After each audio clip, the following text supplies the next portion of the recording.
आज के परिचर्चा में बहुत स्वागत है 12वीं में पढ़ने वाले तमाम सभी छात्र छात्राओं का। बहुत स्वागत है टीजीटी और पीजीटी की तैयारी करने वाले तमाम सभी छात्र छात्राओं का, और विशेष स्वागत है जेपीएससी प्रारंभिक और मुख्य परीक्षा की तैयारी करने वाले प्रतियोगी छात्र छात्राओं का। आज हम लोग एक बहुत महत्वपूर्ण टॉपिक पर परिचर्चा करने वाले हैं। टॉपिक है मुद्रा तथा बैंकिंग। एनसीईआरटी को ध्यान में रखते हुए हम लोग जेपीएससी और टीजीटी पीजीटी के पाठ्यक्रम पर भी हम लोग फोकस करने का प्रयास करेंगे, लेकिन चर्चा और परिचर्चा के क्रम में हम लोग एनसीईआरटी को भी परत दर परत खोलेंगे। थोड़ा सा जेपीएससी मुख्य परीक्षा की जो तैयारी करने वाले छात्र हैं उन छात्रों को हम बता दें मुद्रा और बैंकिंग टॉपिक से जेपीएससी में पढ़ना क्या क्या है। ध्यान से सुन लिया जाए। हम लोगों को भारतीय मौद्रिक और बैंकिंग व्यवस्था की संरचना के बारे में पढ़ना है। हम लोगों को जेपीएससी मुख्य परीक्षा में वित्तीय एवं बैंकिंग सेक्टर में सुधारों के बारे में पढ़ना है।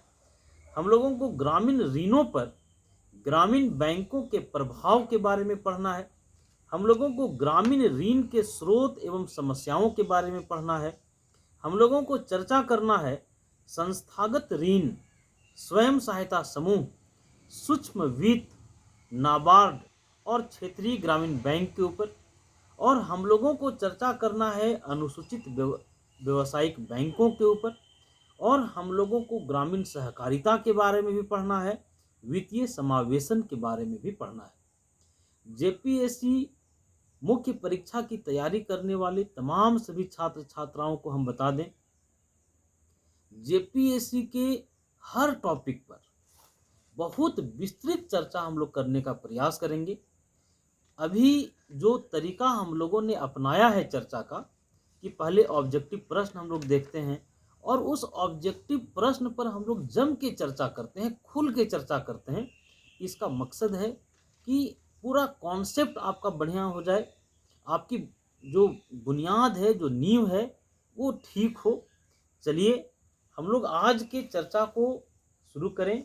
सुमन, मुद्रा और बैंकिंग चैप्टर हम लोग आज शुरू कर रहे हैं। ध्यान से प्रश्नों को सुनना और जहां नहीं समझ में आए एकदम बेझिझक बोलना। ठीक है, पहला प्रश्न ध्यान से सुनो। प्रश्न है व्यावसायिक बैंक अपने संपत्तियों के वितरण में तरलता तथा लाभदायकता दो सिद्धांतों का पालन करते हैं। दोनों सिद्धांत हैं। यहां तक प्रश्न था। अब ऑप्शन सुनो। ऑप्शन है एक दूसरे के पूरक हैं, दोनों सिद्धांत एक दूसरे के पूरक हैं।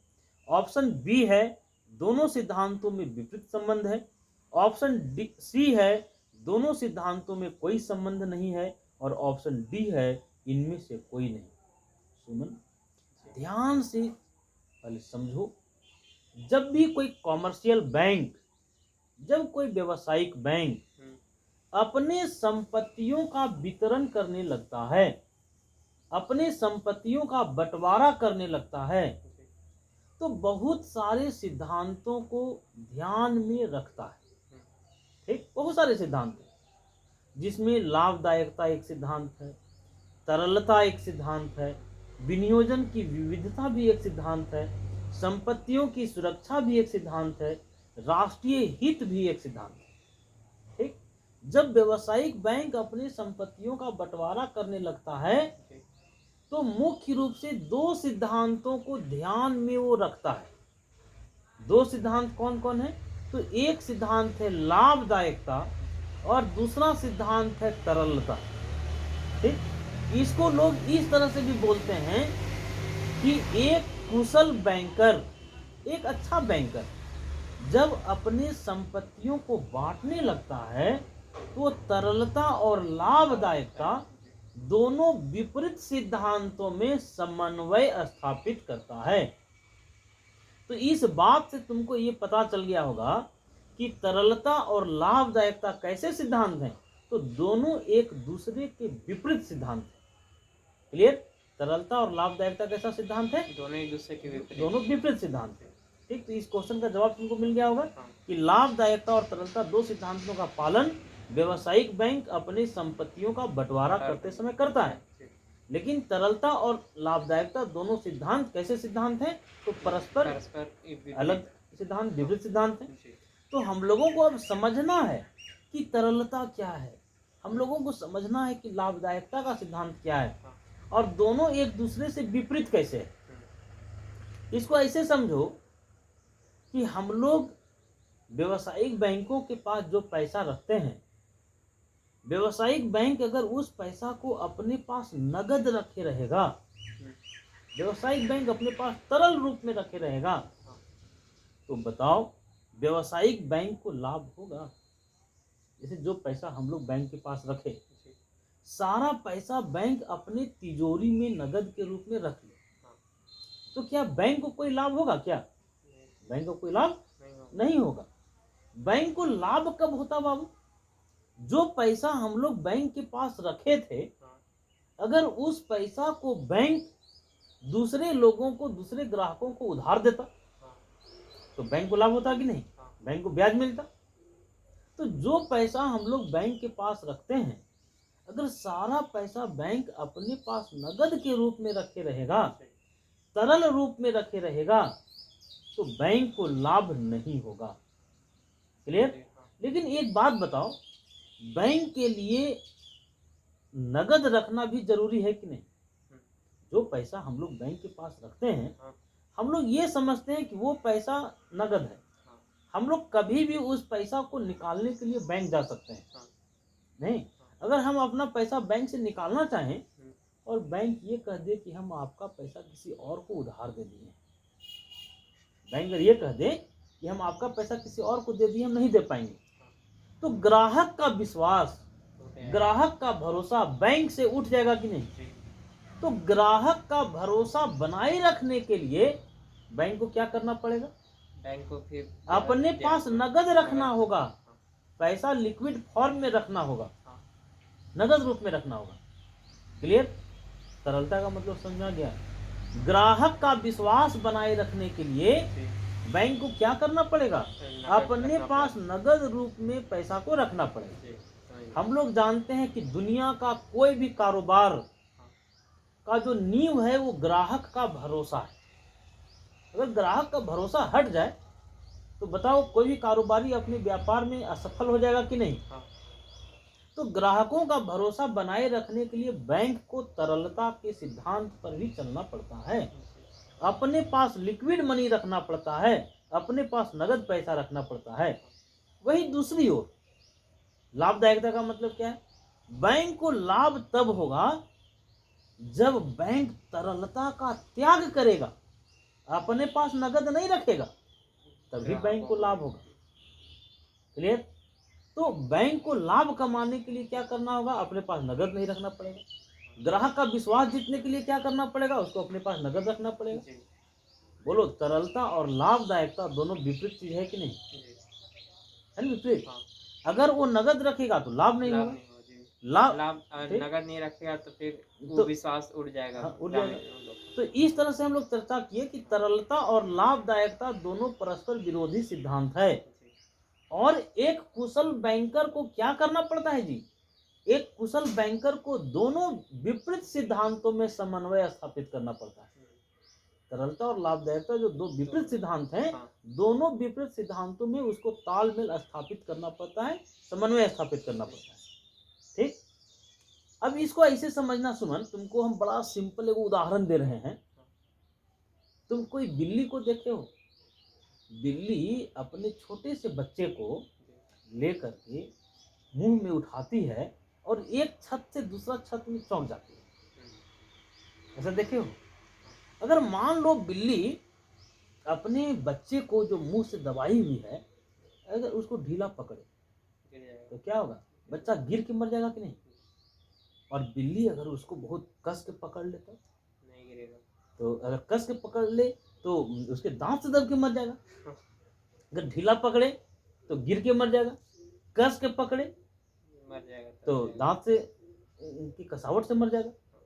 मतलब बिल्ली क्या करती होगी, वो ढीला भी पकड़ती होगी और उसको टाइट भी पकड़ती होगी, मीडियम रहती है। नहीं?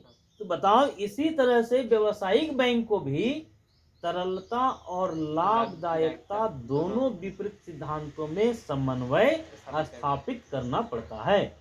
बोलो, पूरा बात समझ में आ गया कि नहीं? हाँ। समझ गए बात? तो हम लोग देख लिए व्यावसायिक बैंक अपने संपत्तियों के वितरण में तरलता तथा लाभदायकता दो सिद्धांतों का पालन करते हैं। दोनों सिद्धांत क्या हैं? तो दोनों सिद्धांतों में विपरीत संबंध है। लाभदायकता और तरलता दोनों विपरीत सिद्धांत है। पूरा एकदम दिमाग में सेट हो गया बात। दूसरे प्रश्न पर आए। दूसरा प्रश्न सुनना ध्यान से सुमन। दूसरा प्रश्न है, व्यावसायिक बैंक संपत्तियों के वितरण में विनियोजन की विविधता का प्रयोग करते हैं। व्यावसायिक बैंक संपत्तियों के वितरण में विनियोजन की विविधता का प्रयोग करते हैं। इसका अर्थ है कि, अब ऑप्शन हम दे रहे हैं, ऑप्शन ध्यान से सुनना। बैंक एक ही वर्ग के लोगों को ऋण देते हैं। ऑप्शन बी, ग्राहकों के जमा धन से अधिक ऋण देते हैं। ऑप्शन सी, बैंक अलग अलग व्यवसाय के लोगों को ऋण देते हैं। ऑप्शन डी, इनमें से सभी।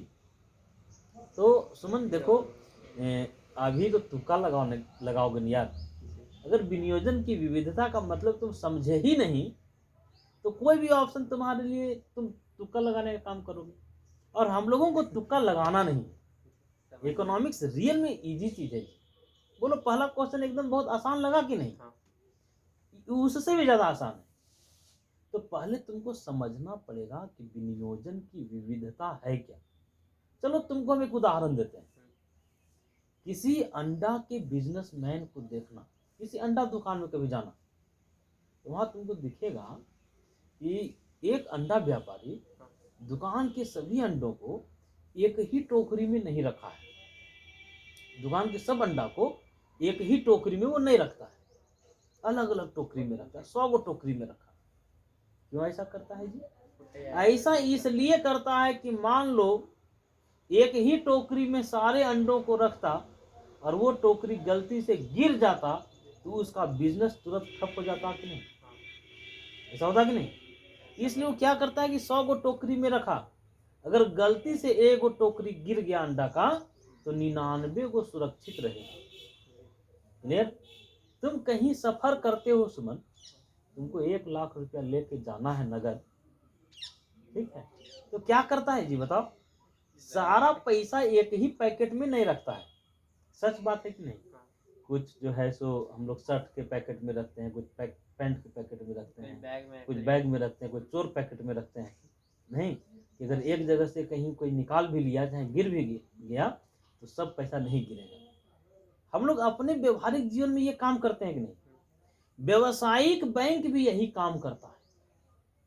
जैसे अभी तुम देखे होगे, विजय माल्या का केस बड़ा फेमस हुआ कि विजय माल्या को बहुत पैसा उधार दे दिया एक बैंक, और विजय माल्या उधार लेकर के चंपत हो गया। अब सोचो, बैंक को विजय माल्या को बहुत ज्यादा पैसा देने की जगह में अगर बहुत सारे लोगों को थोड़ा थोड़ा पैसा दिया हुआ रहता तो क्या सब आदमी बेईमान होता?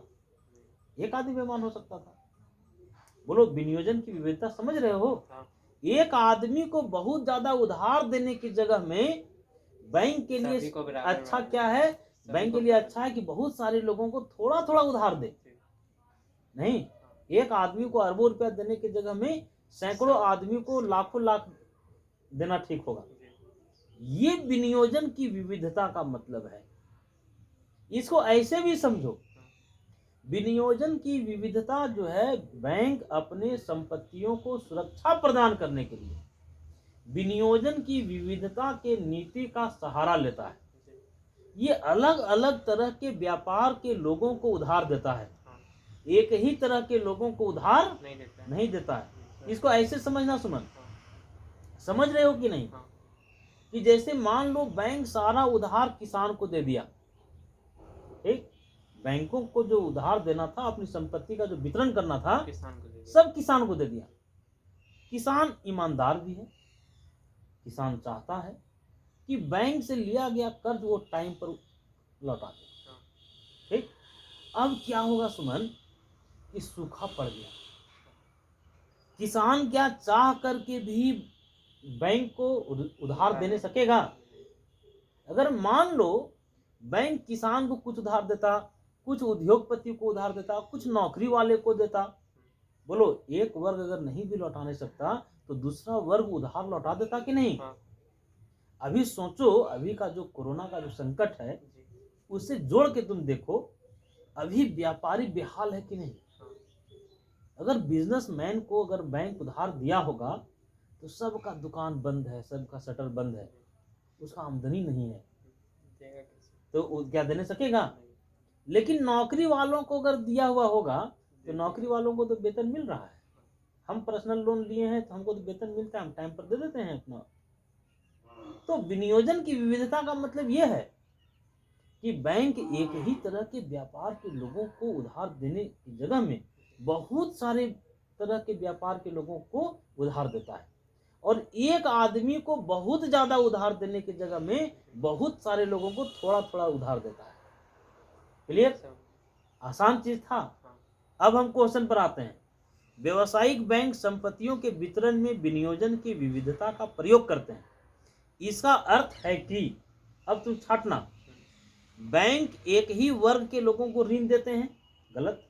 गलत है पहला। ग्राहकों के जमा धन से अधिक ऋण देते हैं, गलत। बैंक अलग अलग व्यवसाय के लोगों को ऋण देते हैं, सही है। सही है। हाँ। तो इसका सही उत्तर हो जाएगा तीसरा। बैंक अलग अलग व्यवसाय के लोगों को ऋण देते हैं। ऋण देते हैं। तो हम लोग दो प्रश्नों को देखें, हाँ। ठीक है। अब देखो सुमन, हम लोग ऑब्जेक्टिव इस तरह से चर्चा करेंगे ना कि वो कहने के लिए ऑब्जेक्टिव होगा, लेकिन उससे रिलेटेड पूरा कॉन्सेप्ट दिमाग में बैठेगा, ठीक है। और एक काम हम लोग कर रहे हैं कि जैसे मान लो आज हम शुरू कर रहे हैं भारतीय बैंकिंग प्रणाली के नवीनतम सुधार, जी। ठीक। तो इससे जितना ऑब्जेक्टिव बनेगा, हाँ। सारे ऑब्जेक्टिव को एक जगह हम लोग देख जाएंगे, हाँ। ठीक है। तो इससे बेनिफिट ये होगा कि अगर हम लोगों को सब्जेक्टिव उत्तर भी लिखना होगा, जब इससे Subjective वाले इससे रिलेटेड हम लोग 50 गो ऑब्जेक्टिव देखे हुए रहेंगे और सबको एक्सप्लेन किए हुए रहेंगे, तो बोलो subjective बन सब्जेक्टिव भी जाएगा। लिखने की क्षमता रखेंगे कि नहीं? हाँ। ठीक है। तो चलो हम लोग भारतीय बैंकिंग प्रणाली के नवीनतम सुधार, ये टॉपिक अभी शुरू कर रहे हैं बैंकिंग में। उसमें पहल उसका क्वेश्चन सुनना, नरसिम्हम समिति का संबंध निम्न में से किससे है? एक प्रश्न है, नरसिम्हम समिति का संबंध निम्न में से किससे है? जी। तो बिना समय बर्बाद किए हम तुमको बता देते हैं कि जो नरसिम्हम समिति जो है हाँ। उसका संबंध बैंकिंग सुधार से है। बोलो नरसिम्हम समिति का संबंध किससे है? बैंकिंग सुधार से। जी। कुछ बात है जो हम तुम्हारे साथ अभी शेयर करना चाहेंगे, बातचीत करना चाहेंगे, ठीक है। ध्यान से सुनना हमारी बातों को। इस देश में बैंकिंग सुधार की दिशा में 1969 का साल, कौन सा साल? 1969। 1969 का साल बहुत महत्व का साल है। कौन सा साल? 1969 का साल। फिर तुम पूछोगे कि सर 1969 का साल बहुत महत्व का साल क्यों है? इसलिए 1969 का साल सबसे महत्व का साल था क्योंकि देश के 14 बड़े बड़े व्यवसायिक बैंकों का राष्ट्रीयकरण किया गया था 1969 में। क्लियर? इंदिरा गांधी उसमें प्रधानमंत्री थी और इंदिरा गांधी महसूस की कि बैंक जो हैं गरीब आदमी को कर्ज नहीं दे रहे हैं, जरूरतमंद को कर्ज नहीं दे रहे हैं। बैंक का लाभ उद्योगपति उठा रहा है, बैंक का लाभ अमीर आदमी उठा रहा है, लेकिन बैंक के सहयोग की जरूरत सबसे ज्यादा गरीब को है। और बैंक के पास जो पैसा है वो गरीब का पैसा है। देश के करोड़ों जमाकर्ता जब अपना पैसा जमा करते हैं बैंकों में, तब बैंक के पास पैसा आता है। इंदिरा गांधी 1969 में बोली कि बैंक के पास जो पैसा है वो बैंक के बाप का पैसा नहीं है, वो देश के करोड़ों जमाकर्ताओं का पैसा है। ठीक है। 1969 में 14 बड़े बड़े व्यवसायिक बैंकों का राष्ट्रीयकरण कर दिया गया। और जानते हो कैसे बैंकों का राष्ट्रीयकरण किया गया?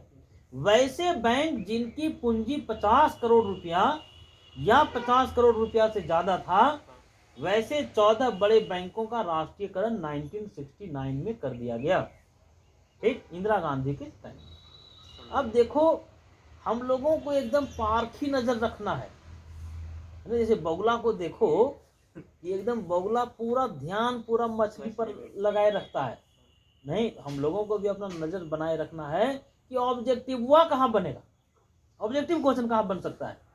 तो क्वेश्चन ये भी पूछ सकता है सुमन कि 1969 में जो 14 बैंकों का राष्ट्रीयकरण हुआ था, किस पंचवर्षीय योजना में हुआ था? यह क्वेश्चन पूछता है कि 14 व्यावसायिक बैंकों का राष्ट्रीयकरण किस पंचवर्षीय योजना में हुआ था? तो एकदम जान लो कि चौथी पंचवर्षीय योजना में हुआ था। ठीक, 14 व्यावसायिक बैंकों का राष्ट्रीयकरण किस पंचवर्षीय योजना में जी? चौथी पंचवर्षीय योजना में।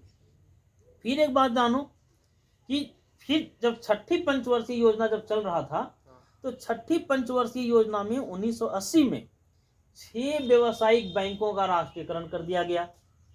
कब? 1980 में। किस पंचवर्षीय योजना में? कितने व्यावसायिक बैंकों का? 6। शुरू में कितना बाबू बताओ? 14। 1969 में कैसे बैंक? जिनकी पूंजी 50 करोड़ रुपया या उससे ज्यादा था। फिर राष्ट्रीयकरण कब किया गया जी? 1980 में। कितने बैंकों का? 6 बैंकों का। कैसे बैंकों का? तो वैसे बैंक जिनकी पूंजी कम से कम 200 करोड़ रुपया या 200 करोड़ रुपया से ज्यादा था। कैसा बैंक का राष्ट्रीयकरण किया गया? 200 करोड़ जिन बैंकों की पूंजी या तो 200 करोड़ रुपया था या 200 करोड़ रुपया से ज्यादा था, वैसे बैंकों का नेशनलाइजेशन कर दिया गया 1980 में। फिर यहाँ से एक क्वेश्चन बनता है कि 6 व्यावसायिक बैंकों का राष्ट्रीयकरण किस पंचवर्षीय योजना के दौरान किया गया? छठी पंचवर्षीय योजना। 14 व्यावसायिक बैंकों का राष्ट्रीयकरण किस पंचवर्षीय योजना के दौरान किया गया? चौथा सर, तुरंत में बताए थे जी, चौथा पंचवर्षीय योजना। ठीक, अब समझना बात, जब बैंकों का राष्ट्रीयकरण हुआ, राष्ट्रीयकरण का मतलब है कि जो बैंक प्राइवेट सेक्टर में थे वैसे बैंक अब सरकार के नियंत्रण में आ गए। ठीक, अब वो सरकारी बैंक हो गए। हम लोग एक बात जानते हैं कि जैसे ही सरकारीकरण होता है, कर्मचारी आलसी हो जाता है। नहीं, ग्राहकों से उसको बहुत मतलब नहीं है, उसको अपने आराम से मतलब रह जाता है, अपने सुविधा से मतलब रह जाता है, अपने वेतन से मतलब रह जाता है। सही बात है कि नहीं? तो जब बैंकों का राष्ट्रीयकरण हुआ था, तो इस उम्मीद से हुआ था कि ये बैंक लाभदायक होंगे, ये बैंक की जो कुशलता है वो पहले से बढ़ेगी। लेकिन इसका उल्टा हुआ, बैंकों की लाभदायकता घटने लगा और बैंकों का कुशलता भी, इफिशियंसी भी घटने लगा। ठीक, क्यों घटा होगा तुमको बताए? कि कर्मचारियों के वजह से भी। ठीक है, और बैंकों में बहुत ज्यादा राजनीतिक हस्तक्षेप भी होने लगा। ठीक, जैसे मान लो कोई आदमी दुकान चला रहा है, तो अपना बुद्धि से चल रहा है, वो उसको 10 गो आदमी डायरेक्शन देने वाला नहीं है। लेकिन अगर उसको 50 सलाहकार मिल जाए, 10 अलग-अलग तरह का, तो अपना दुकान नुकसान में कर लेगा कि नहीं? तो बैंकों के साथ भी वही हुआ कि बैंकों का जब नेशनलाइजेशन हो गया ना, तो नेशनलाइजेशन के बाद बैंकों को जो लाभ देना था वो लाभ नहीं देने लगा। बैंकों की जो कार्य कुशलता बढ़ना था वो कार्य कुशलता घट गया। कर्मचारियों को जो ईमानदारी दिखलाना था, ईमानदारी नहीं दिखलाने लगे। कर्मचारियों को टाइम पर जाना था, टाइम पर नहीं जाने लगा। ग्राहकों के साथ अच्छा व्यवहार रखना था, अच्छा व्यवहार नहीं रखने लगे। 1991 में जब न्यू इकोनॉमिक पॉलिसी अपनाया गया, नवीन आर्थिक सुधार किए गए, जिसमें उदारीकरण, निजीकरण, घुमंडलीकरण की नीति को जब हम लोग अपनाए, तो 1991 में भारतीय अर्थव्यवस्था एक युग में प्रवेश किया। और वह युग था कि नहीं भैया, अब संरक्षण से काम नहीं चलेगा, अब कंपटीशन से काम चलेगा। 1991 ईस्वी में भारतीय अर्थव्यवस्था को प्रतियोगी बनाना था, क्योंकि दुनिया की जितने भी बैंक थे, दुनिया के जितने अच्छे डॉक्टर्स थे, दुनिया के जितने अच्छे स्कूल थे, हाँ, दुनिया की जितनी अच्छी कंपनियां थी, सब उन सारी competition कर रहे हैं। कंपनियों के लिए भारत का दरवाजा खोल दिया गया।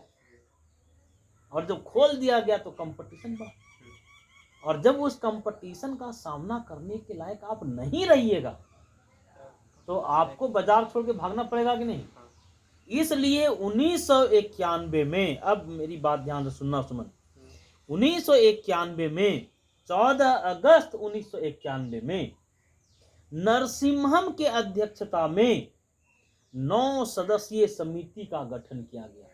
कितना सदस्यीय? 9 कब? 14 अगस्त 1991 1991। किनके अध्यक्षता में? नरसिम्हम। नरसिम्हम के अध्यक्षता में। नरसिम्हम कौन थे? तो नरसिम्हम जो थे वो आरबीआई के पूर्व गवर्नर थे। नरसिम्हम कौन थे? आरबीआई के पूर्व गवर्नर थे। इनके अध्यक्षता में कब? 14 अगस्त 1991 को कितना सदस्यीय? 9 सदस्यीय 9 सदस्यीय समिति का गठन किया गया। और इस समिति को सुझाव देना था कि अब जो है, क्योंकि सारे सेक्टर में कंपटीशन शुरू हो गया, तो क्या बैंकिंग सेक्टर को कैसे सुधारा जाए। ठीक है, तो नरसिम्हम की जो नियुक्ति हुई, नरसिम्हम समिति का जो संबंध है वो बैंकिंग सुधारों से है। तो नरसिम्हम समिति का गठन 14 अगस्त 1991 को हुआ था। 9 सदस्यीय समिति थी। नरसिम्हम समिति अपनी रिपोर्ट दी 20 नवंबर 1991 को। कब? 20 नवंबर 1991। 20 नवंबर 1991 को अपना रिपोर्ट दी। किनको रिपोर्ट दी? उस समय के तात्कालिक वित्त मंत्री थे डॉक्टर मनमोहन सिंह। मनमोहन सिंह को अपना रिपोर्ट 20 नवंबर 1991 को प्रस्तुत कर दिया। कौन? आरबीआई नरसिम्हम ने। नरसिम्हम समिति अपना रिपोर्ट दे दी 20 नवंबर 1991 को, मनमोहन सिंह को दे दी। और सरकार 17 दिसंबर 1991 को नरसिम्हम समिति की रिपोर्ट को संसद में प्रस्तुत किया।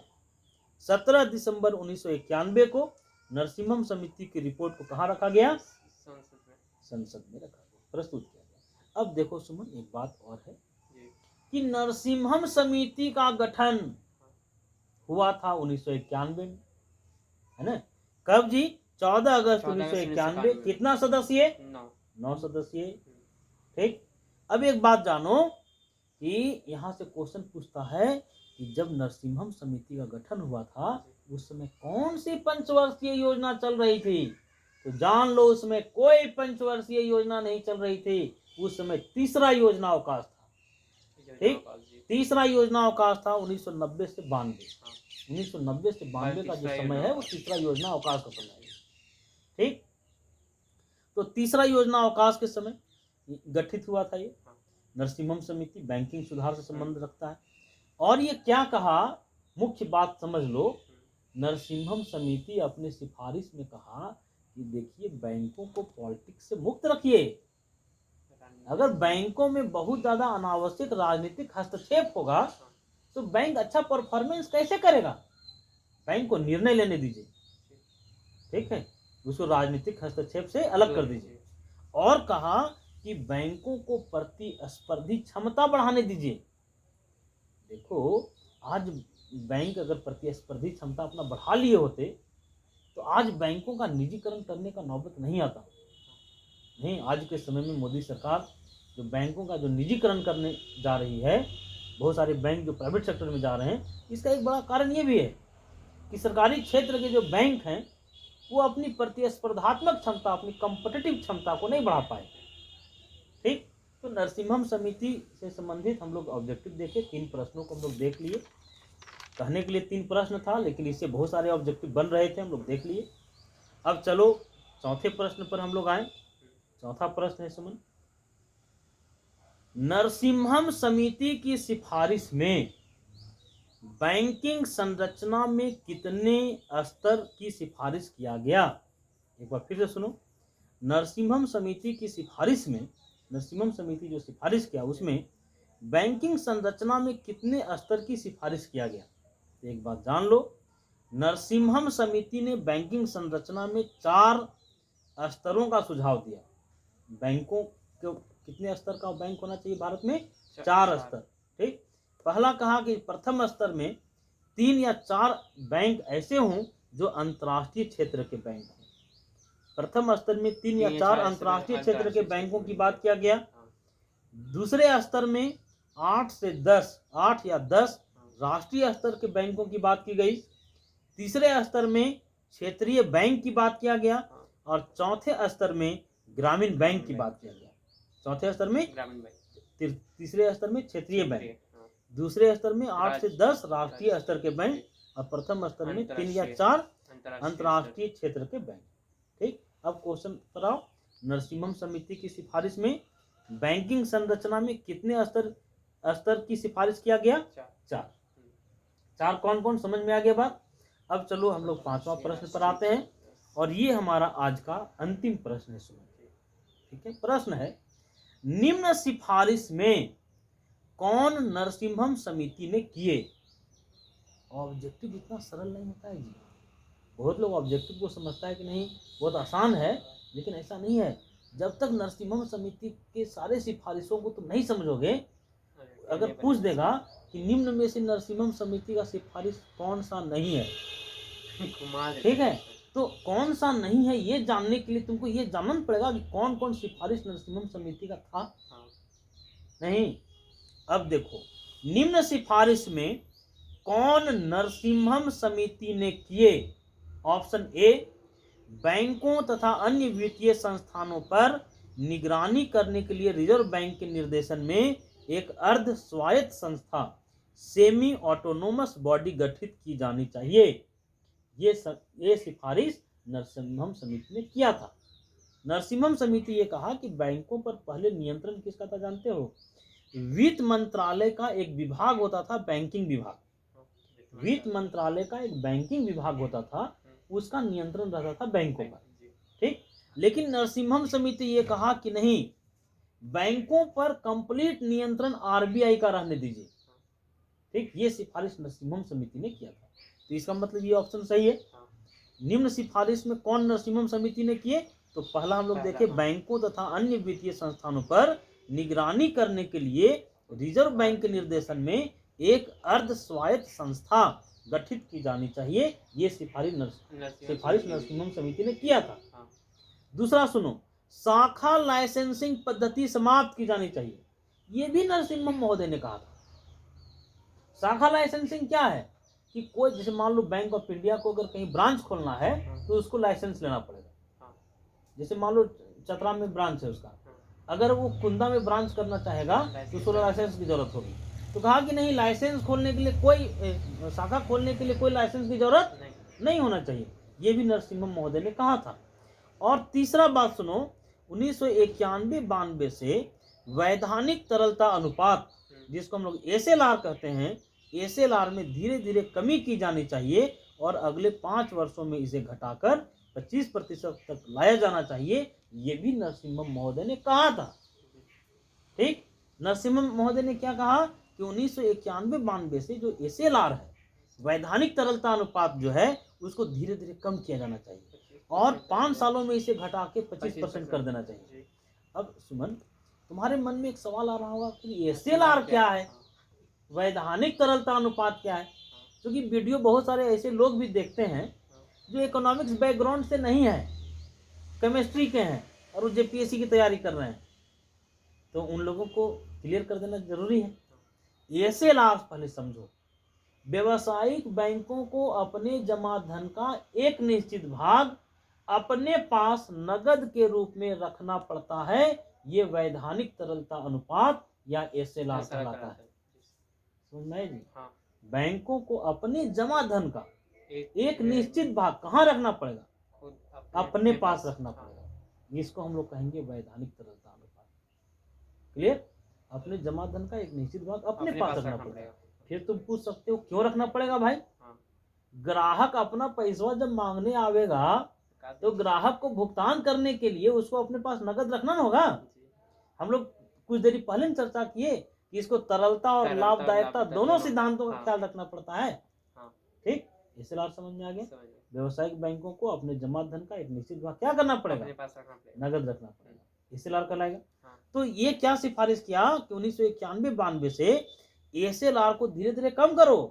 उसमें एसएलआर बहुत ज़्यादा था, ठीक है, उसको कम करो और 5 सालों में घटा के 25% कम से कम कितना कर दो, 25%। 25%। हाँ, लेकिन तुम्हारे जानकारी में एक बात और हम दे दें और सारे प्रतियोगी छात्रों को हम बता दें कि एसएलआर का जो 25% वाला न्यूनतम सीमा था हाँ, कि 25% उसको एसएलआर रखना पड़ेगा, आज उस न्यूनतम सीमा को समाप्त कर दिया गया है। हाँ, ठीक, अब एसएलआर 25% से नीचे है और अभी जो एसएलआर है वो 25%, 20% से भी नीचे है। ठीक, तो हम लोग देख लिए कि एसएलआर की न्यूनतम सीमा जो 25% वाला जो था, हाँ, उस सीमा को समाप्त कर दिया गया, आज वो सीमा नहीं है। लेकिन ये सिफारिश क्या किया था कि एसएलआर को घटाओ 5 साल और 25% 5 तक साल लाओ। में घटाते घटाते उसको 25% कर दो। हाँ, लेकिन आज ये न्यूनतम सीमा समाप्त खत्म हो गया। हो गया है। क्लियर? तो आज का क्लास हम लोगों का समाप्त हो गया, लेकिन हम लोगों की परिपाटी है कि लास्ट में क्वेश्चन ऑफ द डे। एक क्वेश्चन रहता है जिसको हम लोग क्वेश्चन ऑफ द डे बोलते हैं। आज के क्वेश्चन ऑफ द डे में एक प्रश्न है, वर्तमान में एसएलआर कितना प्रतिशत है? आप तमाम सभी लोग जो वीडियो के माध्यम से क्लास ज्वाइन करेंगे, सारे लोग इसका जवाब कमेंट्स के माध्यम से दीजिएगा। बहुत धन्यवाद।